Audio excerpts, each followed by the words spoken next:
नमस्कार, आप देख रहे हैं अपना भारत 24 न्यूज। खबर मथा जनपद से है। भारत तिब्बत समन्वय संघ की 2 दिवसीय बैठक का हुआ शुभारंभ। एक लोटा जल से ही होगा हल, कप्तान सिंह सोलंकी।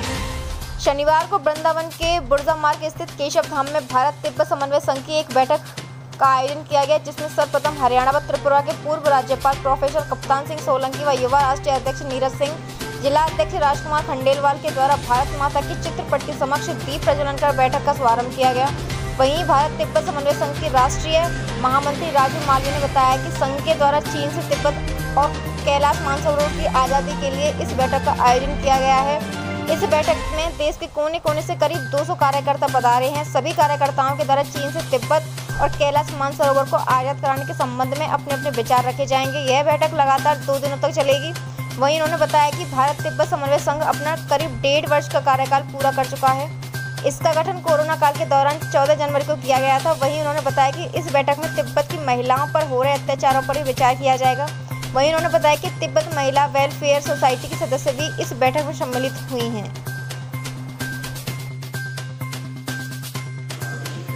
सुश्री राजू मालवीय, राष्ट्रीय महामंत्री भारत तिब्बत समन्वय संघ।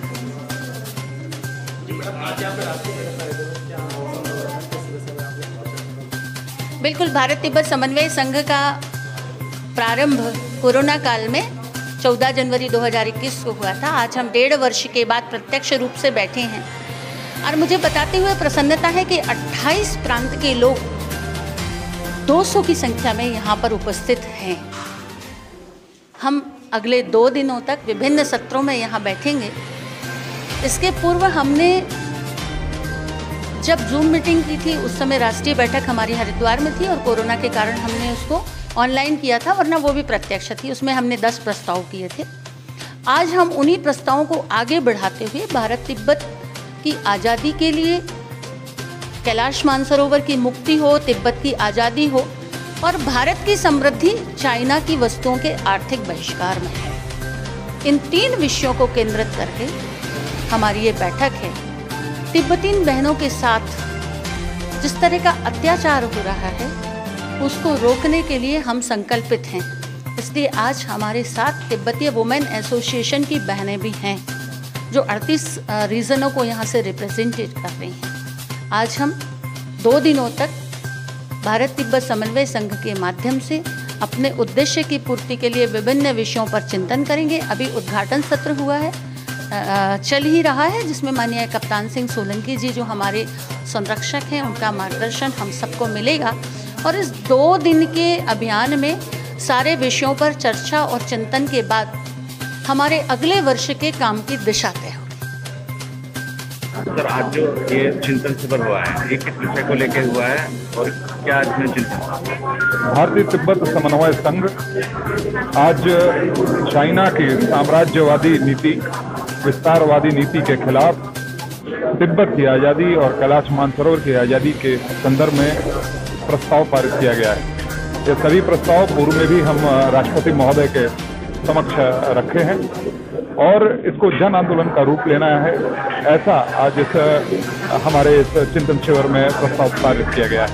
हमारे संरक्षक श्री कप्तान सिंह सोलंकी जी, जो पूर्व में राज्यपाल रहे हैं यहाँ के, हमारे अध्यक्ष श्री प्रयाग जोयल जी, सभी लोगों ने अपने विचारों को रखा और एक बहुत ही सुंदर बैठक यहाँ पर आयोजित की। चिंतन में प्रमुख रूप से भारत तिब्बत को आज़ाद कराना और कैलाश मानसरोवर को आज़ाद कराने जैसी चीज़ें देखने में आई।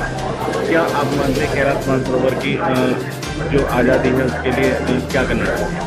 निश्चित रूप से 1962 के अंदर संसद ने स्वयं पारित किया गया था कि जो उस समय वॉर के अंदर जो भी भूभाग चीन ने कब्जा कर लिया गया था, उसको भारतीय संसद ने पारित किया था कि उसको वापस लेंगे।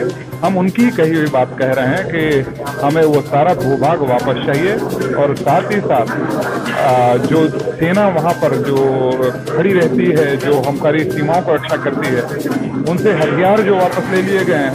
तो मुझे लगता है कि गलवान की जो एक घटना हुई है, वहाँ पर हम यह भी मांग करते हैं कि सेना को उनके हथियार दिए जाएं। जिस प्रकार से चाइना भी अपने लोगों को हथियार देने की बात कर रहा है, तो हमारे भी सेना को हथियार दिया जाए। और भी कई प्रस्ताव यहाँ पर पारित किए गए हैं। सब मिला जुलाकर यह कहना है कि हमें अपनी संप्रभुता, अखंडता, एकता को बनाकर रखना है और इसी संदर्भ में भारतीय तिब्बत समन्वय संघ कार्य कर रहा है।